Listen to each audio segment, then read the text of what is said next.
Welcome to Gowri's கோங்க.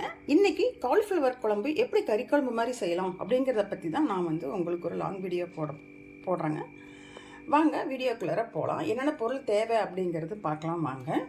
இதுக்கு தேவையான பொருள் காலிஃப்ளவருங்க, மஞ்சத்தூள், தாளிப்புக்கு கடுகு, அப்புறம் வெங்காயம், இவ்வளோ வெங்காயம், சின்ன வெங்காயம், தேங்காய் இந்தளவுக்கு எடுத்து வதக்கி வச்சுருக்கிறேன். ரெண்டையும் சேர்த்து வதக்கியாச்சு. கூட கொஞ்சம் பொட்டுக்கடலை போட்டுக்கிறேன், 4 கருவேப்பிலை போட்டிருக்கிறேன்.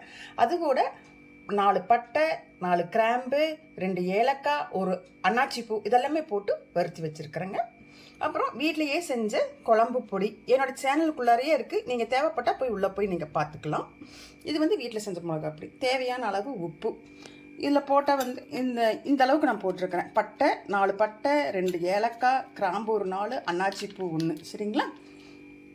தக்காளி தேவையான அளவு கட் பண்ணி வச்சுருக்கிறேன். 2 தக்காளி கட் பண்ணி வச்சுருக்கிறேன். ஒரு பெரிய வெங்காயம் கட் பண்ணி வச்சுருக்கிறேன். தாளிப்புக்கு கடுகு, தேவையான அளவு எண்ணெய்ங்க. நம்மளுடைய எண்ணெய் நம்ம எப்படி யூஸ் பண்ணுறோமோ நம்மளுடைய இதுக்காக நம்ம யூஸ் பண்ணிக்கலாம். நமக்கு எவ்வளோ தேவையோ அப்படி யூஸ் பண்ணிக்கலாம். இப்போது இதை நான் முதல்ல மிக்சியில் போட்டு அரைச்சிக்க போகிறேங்க. அரைச்சிட்டு அப்புறம் குழம்பு எப்படி ரெடி பண்ணுறதுங்கிறத பார்க்கலாம். சரிங்களா? இதில் 4 பல்லு பூண்டும், கொஞ்சம் ஒரு இவ்வளோ சோடு இஞ்சியும் சேர்த்திருக்கிறேன். சேர்த்தி பறைச்சிருவோம். இப்போ எண்ணெய் படைச்சட்டி வச்சு எண்ணெய் ஊற்றி எண்ணெய் காஞ்சாச்சு. இதில் முதல்ல வெங்காயத்தை போட்டுக்கிறேன். பெரிய வெங்காயம் கட் பண்ணி வச்சுருக்கேன்.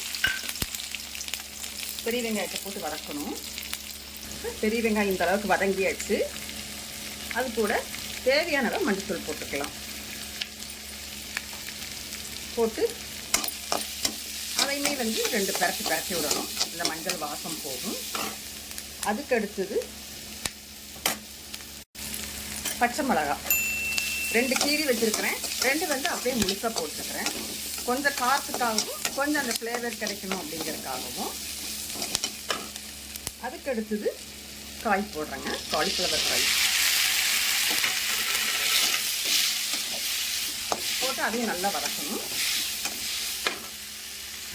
காலிஃப்ளவர் கொஞ்சம் வதக்கி வச்சு அதுக்கப்புறம் தக்காளி போட்டுக்கலாம்.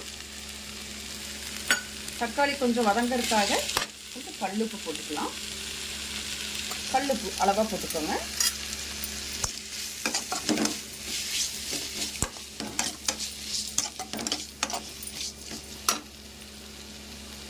இப்போ அந்த தக்காளி பாருங்கள், அது நல்லா கசா அப்படின்னு சொல்லி கசப்பாக வதங்கிடுச்சா.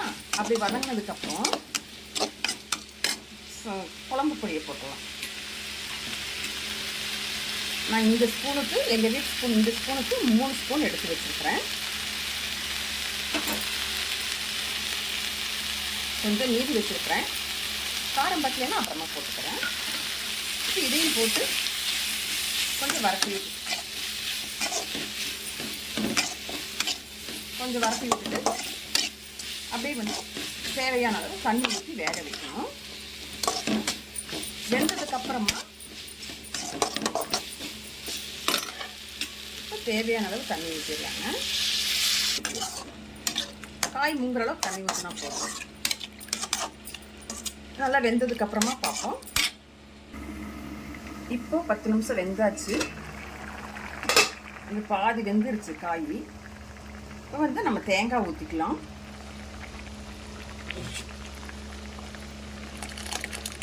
இருக்கிறதெல்லாம் நல்லா சுத்தம் பண்ணி கழுவி எடுத்து ஊற்றிக்கோங்க.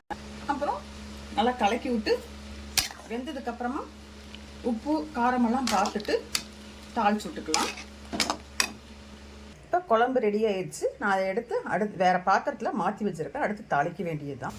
தாளிப்புக்கு கடுகு, வெங்காயம், கருவேப்பிலை எல்லாம் போட்டு தாளித்து கொட்டிடலாம். இப்போ தாளிப்பு ரெடி ஆயிடுச்சு. நீங்கள் இப்படியுமே தாளித்து ஊற்றிக்கலாம். 2 வாரம் குழம்பு எடுத்து ஊற்றி அதுலேயும் கொதிக்க வச்சுமே நீங்கள் தாளித்து குழம்புல ஊற்றிக்கலாம். இப்போ காலிஃப்ளவர் குழம்பு கறிக்குழம்பு மாதிரி ரெடி ஆயிடுச்சுங்க. நீங்களும் இந்த மாதிரி செஞ்சு பார்த்துட்டு டேஸ்ட் எப்படி இருக்குதுன்னு சொல்லுங்கள். இந்த மாதிரி சமையல் வீடியோக்கு கௌரிஸ் கோம் சேனலை சப்ஸ்கிரைப் பண்ணிவிட்டு பாருங்கள். நான்